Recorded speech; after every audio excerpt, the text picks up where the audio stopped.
आलू की एक ऐसी मज़ेदार सी रेसिपी कि आप इसे खाएंगे तो मज़ा ही आ जाएगा। और ना इसमें इतना बेसन, ना इतनी दूसरी चीज़ें। आधा कप मैंने बेसन लिया है। और मैं जब भी पकौड़ों की तैयारी करती हूँ तो मैं सुबह से ही बेसन को पानी में भिगो के रख देती हूँ। कोई भी पकौड़े बनाने हो, बेसन से कोई भी चीज़ हो ना, तो बेसन फूलता है। कड़ी बना रहे हैं तो भी आप पानी थोड़ा सा डाल के तो उसे छोड़ दें, बहुत अच्छा बेसन फूलेगा और जो चीज़ भी बनाएंगे तो बहुत अच्छी बनेगी। तो मैं इसे छान देंगी।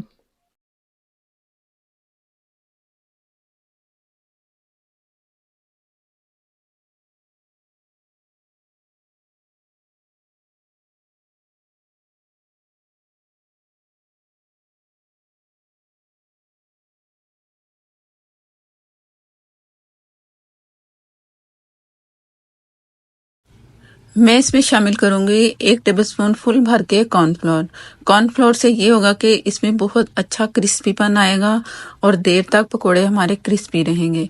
तो मैं कॉर्नफ्लोर को भी छान लेती हूँ और अच्छा सा छान इसलिए रही हूँ दोनों चीज़ों को, ताकि कोई लम्स ना हो। तो चम्मच से कर लेते हैं मिक्स, और इसमें और कुछ नहीं जाएगा, सिर्फ पानी जाएगा। पानी इसमें डालेंगे और इसे मैंने छोड़ देना है तकरीबन 3 से 4 घंटे। इससे ये होगा कि हमारा जो बेसन है ना, बहुत अच्छा साफ लप्पी सा और मज़ेदार सी जो भी चीज़ तैयार करेंगे इससे तैयार होगी। पानी का इस्तेमाल इसमें आधे कप से कम होगा, ज़्यादा पानी नहीं डालना। बस इतना डालना है जिसमें हमारा ये जो बेसन है ना अच्छा सा मिक्स हो जाए बस। और चम्मच से इसके लम्स जो थोड़े बहुत बने हैं वो ख़त्म करके इसे ढक के आप छोड़ दें। तो इससे बेसन मैं आपको बता चुकी हूँ कि कितना अच्छा बनता है। ये हो गया। और अब मसाले इसमें जाएंगे।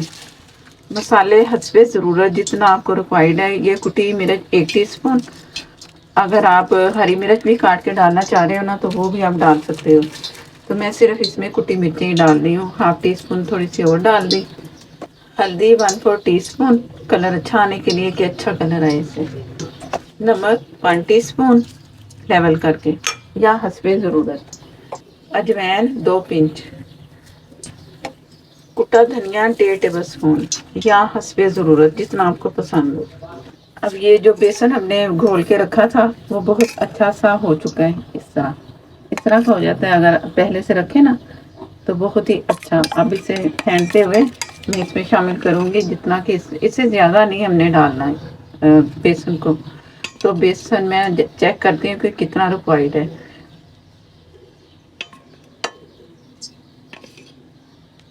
अभी मैंने थोड़ा सा बचाया है तो मैं देखती हूँ। धनिया हस्बे ज़रूरत, तकरीबन मैं इसमें 4 टेबलस्पून शामिल कर रही हूँ। मिक्स करेंगे अच्छा सा। जो आलू मैंने धो के छलनी में रखे थे ताकि पानी सारा निकल जाए। आलू गीले नहीं होने चाहिए, इसमें पानी नहीं होना चाहिए। अगर फिर पानी लगा ना आपको, तो जैसे बेसन कम लग रहा है, पानी पानी सा हो रहा है, फिर आपको बेसन और डालना पड़ेगा ऊपर से। तो पहले से ना आप ज़रा आलू को ड्राई रखें। और जो बेसन है, बेसन में इसमें ना गाढ़ा चाहिए इतना, ना पतला चाहिए। तो जो बेसन है वो आपके सामने मैंने आपको चेक करवा दिया है। तो जो मैंने बचाया था ना, अब वो बेसन भी इसमें सारा चला जाएगा। ये आधा कप बेसन लिया था मैंने, फुल भर के कप। तो वो इसमें सही है। बाकी नमक आप चेक कर लो, अपनी मर्जी से डाल लें, कम ज़्यादा।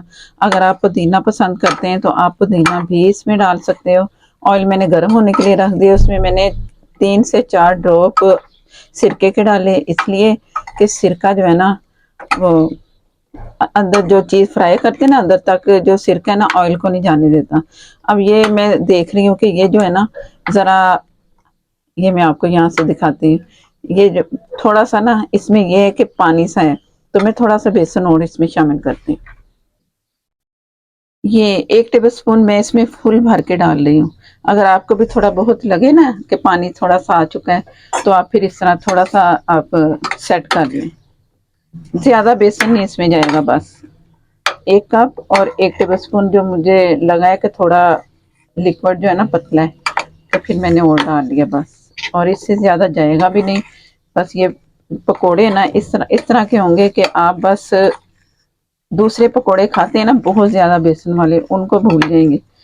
तो ये ज़रूर ट्राई करना। रमज़ान माशाल्लाह से आमद हो चुकी है, आप सबको मेरी तरफ से रमज़ान मुबारक हो। अल्लाह ताला आपको हमेशा खुशियाँ दे और हर रमज़ान आप बहुत सारी खुशियों के साथ मनाओ। और इसके बाद इंशाल्लाह ईद आएगी, वो भी अल्लाह ताला आपको खुशियाँ दे। ईद की तमाम खुशियाँ नसीब अता फरमाए आपको और आपकी फैमिली को। आखिर में मेथी वाला काम रह गया था, तो मेथी मैं इसमें 1 टेबल स्पून फुल भर के शामिल कर रही हूँ। अगर भूल जाते तो ये मेथी रह जाती। अब इसे भी मिक्स करके तो अब करेंगे फ्राई। ऑयल फुल गर्म हो चुका है। बिस्मिल्लाहिर्रहमानिर्रहीम। आप इस तरह इसको डालते जाओ अलग अलग करके। थोड़े बहुत जुड़ भी जाएं तो बाद में सेट हो जाएंगे, लेकिन आपने डालने इसी तरह ही।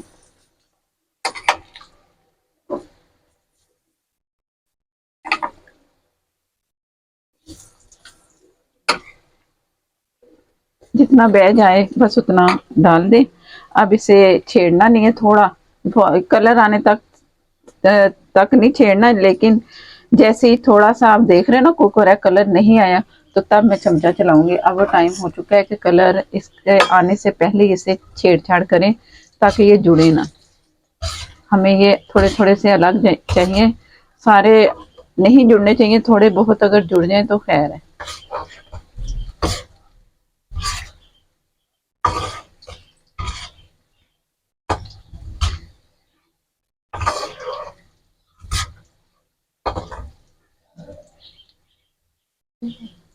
अब कलर जैसे कलर आता है तो मैं आपको दिखाती हूँ। कलर इसका बहुत अच्छा सा आना चाहिए, ये नहीं कि हल्का सा कलर आए और निकाल दें। ऐसा कलर आएगा ना अच्छा सा गोल्डन सा, तब फिर ये काफ़ी देर भी रखेंगे ना पकोड़े आपके क्रिस्पी रहेंगे। अगर जल्दी जल्दी फ्राई करके निकालिए तो ये क्रिस्पीपन जो होगा ना इनका। और अब मैं उठा रही हूँ ना, मुझे लाइट भी लग रहे हैं, इनका इतना वजन नहीं लग रहा पकौड़ों का। या आप समझ लो कि आलू की चिप्स नहीं जैसे, ये वो भी उस आप समझ सकते हैं। ये कलर चेक करो आप, जो हल्दी डाली ना उससे भी खूबसूरत कलर आया। हल्दी ज़रूर डालनी है। अब ये दूसरा बैच डालेंगे और मैंने फुल फ्लेम करके इसे फ्राई किया है, मीडियम से थोड़ा तेज़। पकोड़े हमारे तैयार हो चुके हैं। ये मैंने चटनी सिखाई है, सिर्फ मसालों की चटनी है, ये मसालों से तैयार की है। तो ये चटनी इसके साथ बहुत मज़े की लगेगी। डिप करके खाएं या ऊपर सारा आप डाल के खा लें तो बहुत मज़ा आएगा। ये चटनी भी आपने देखनी हो तो इसका लिंक आपको डिस्क्रिप्शन में मिल जाएगा, वहाँ से आप ये चटनी तैयार करें या अपनी कोई पसंदीदा चटनी से खाएं, इंजॉय करें। चैनल पर नए हैं तो प्लीज़ चैनल को कर लें सब्सक्राइब, साथ में जो बेल है ज़रूर प्रेस कीजिएगा, उससे से नोटिफिकेशन मिलता है। फेसबुक पर है, लाइक कर दें, शेयर कर दें और मुझे दें इजाज़त नेक्स्ट वीडियो तक के लिए। अल्लाह हाफिज़।